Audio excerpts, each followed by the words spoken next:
What's going on, everybody? Sam Karras back again with another YouTube video, and now the draft is done and over.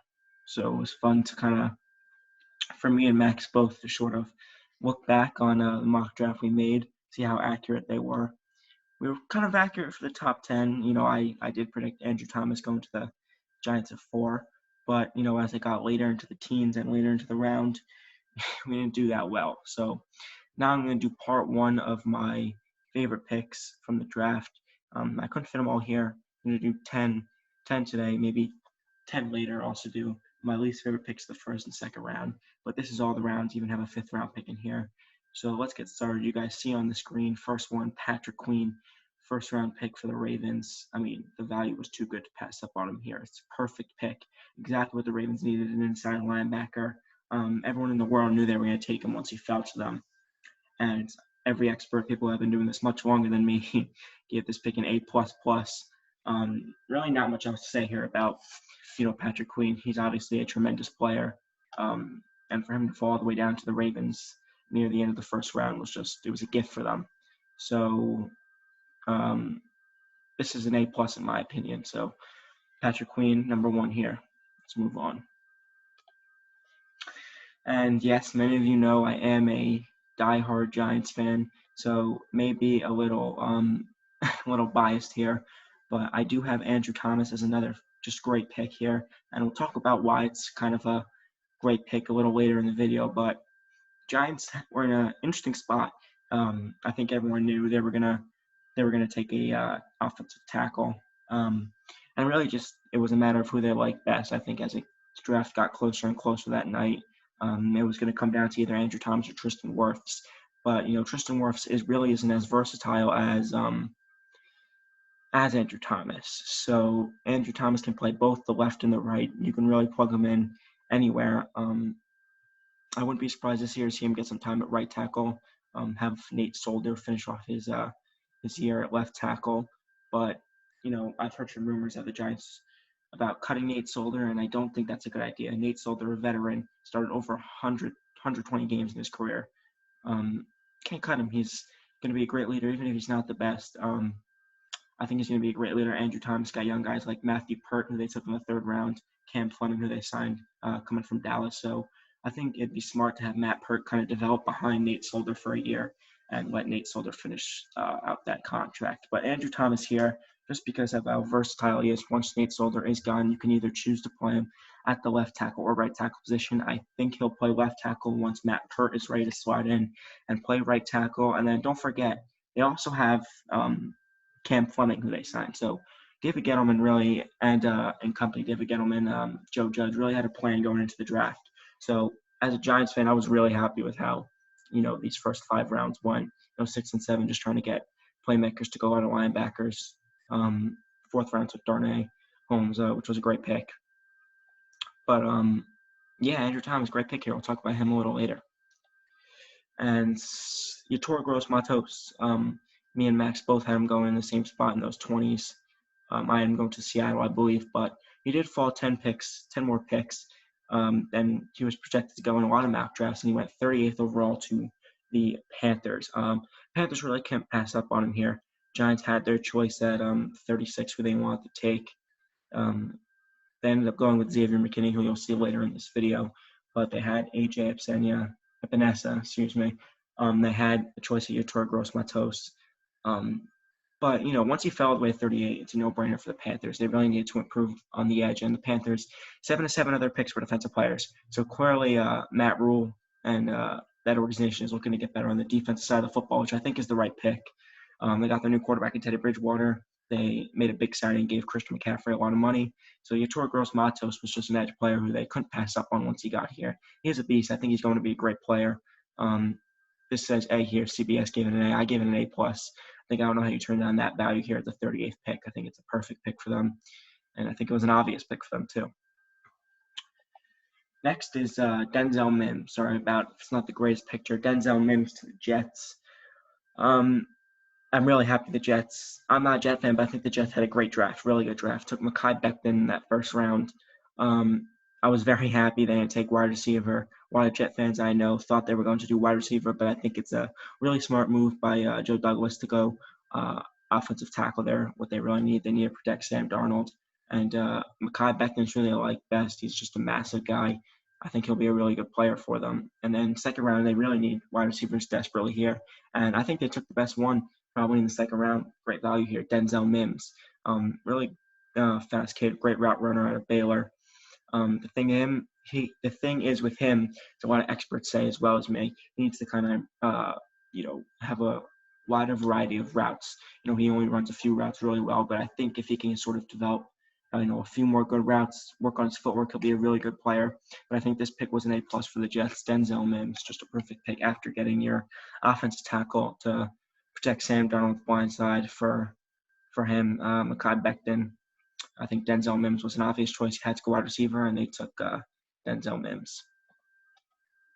I think it's my favorite pick in the whole draft. Like I said, might be a little biased, but that is Xavier McKinney, safety from Alabama, going to the New York Football Giants. And another reason why Andrew Thomas turned into such a great pick after they took Xavier McKinney here is Xavier McKinney and Isaiah Simmons are essentially the same player. McKinney had 2 great years. Simmons had 1. We did see Isaiah Simmons as McKinney line up. McKinney had 2 great years. Simmons had 1. Excuse me if I said that wrong. But we did see McKinney line up everywhere where Isaiah Simmons did, in the box, outside, at safety, at free safety, covering corners. McKinney, a really reliable tackler. He's a QB of the defense. Giants get immediately better on the defensive end. I think he's a starter right away with Jabril Peppers with him. And I wouldn't be surprised to see him play in the box. Just a great pick. Giants really improved their secondary in this draft as well as their offensive line. So that's why I also think passing on Isaiah Simmons in that first round was so smart, because, if they did say, Dave Gettleman said after that, they had a deal in place to trade back if McKinney was taken, and he wasn't, and you get essentially the same player as Isaiah Simmons. I mean, almost everybody had this guy as a mid-first round grade. So this pick was obviously an A+.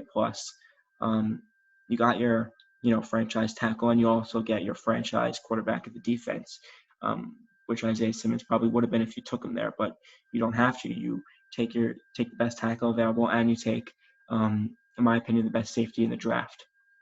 So Xavier McKinney here, A+. Giants really thought this through. Once again, I love the plan that Dave Gettleman and Joe Judge had going into the draft. I think they really executed that plan perfectly. Antoine Winfield Jr., another safety here. I really thought the Giants were going to take him with the 36th pick, but they didn't. Obviously, they took McKinney, and then 45th overall, the Tom Brady's Tampa Bay Buccaneers snagged Antoine Winfield Jr. from Minnesota. He's got a lot of range. Really good in downhill support, great tackler. I mean, his recognition skills are off the charts.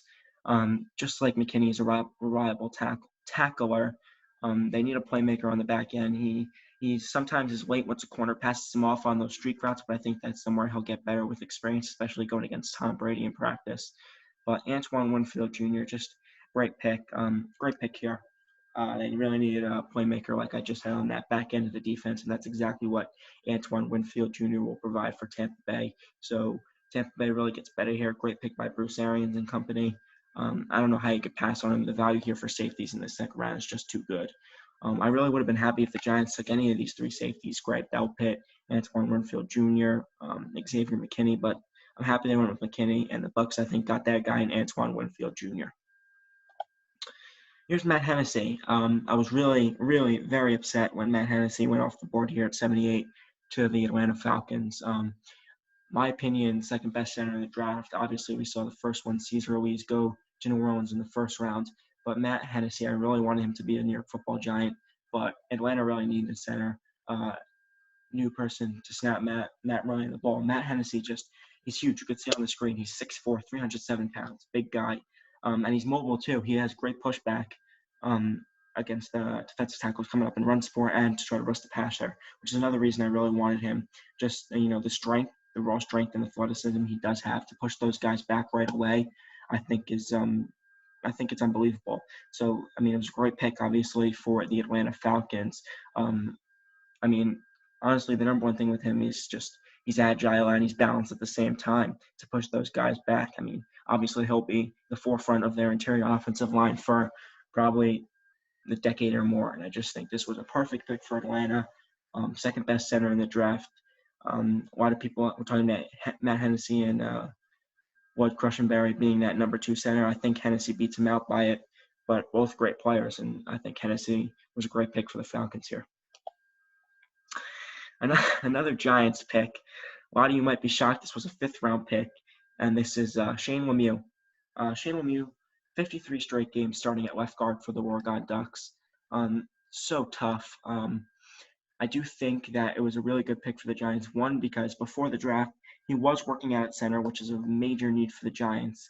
They do have Spencer Pulley available to come back, and John Halapio, Dave Gettleman's loves Dave Gettleman, loves John Halapio, his boyfriend essentially. But I really like the draft of Shane Lemieux.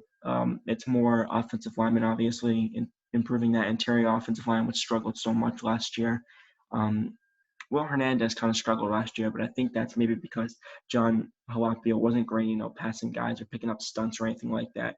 But I think this guy will need a few years, and I think he can develop into a center, get him some reps there, and also as a backup guard, can slide him into any of those positions if Will Hernandez or Kevin Zeitler get hurt. But he's really experienced, obviously, 4-year starter, great combo blocker, which is what John Halapio wasn't, so can pass the stunts off, can recognize them. So I just love this pick here. Originally, I wasn't too familiar with him, but the more I read up on Shane Lemieux, the more I started to understand why they made this pick and the better pick it was. He's listed at guard, but I do think at a point in his career, he'll be the starting center for the New York Giants. I think this future offensive line looks Andrew Thomas on the left, Will Hernandez next to him, and then at center, Shane Lemieux. Right guard, we're going to look at Kevin Zeitler, who they acquired in the Odell Beckham trade, really the Olivier Vernon trade, but those two trades were kind of together. And then at right tackle, Matt Peart or Cam Fleming. I think it's going to be Matt Peart, 3rd-round pick, really big guy.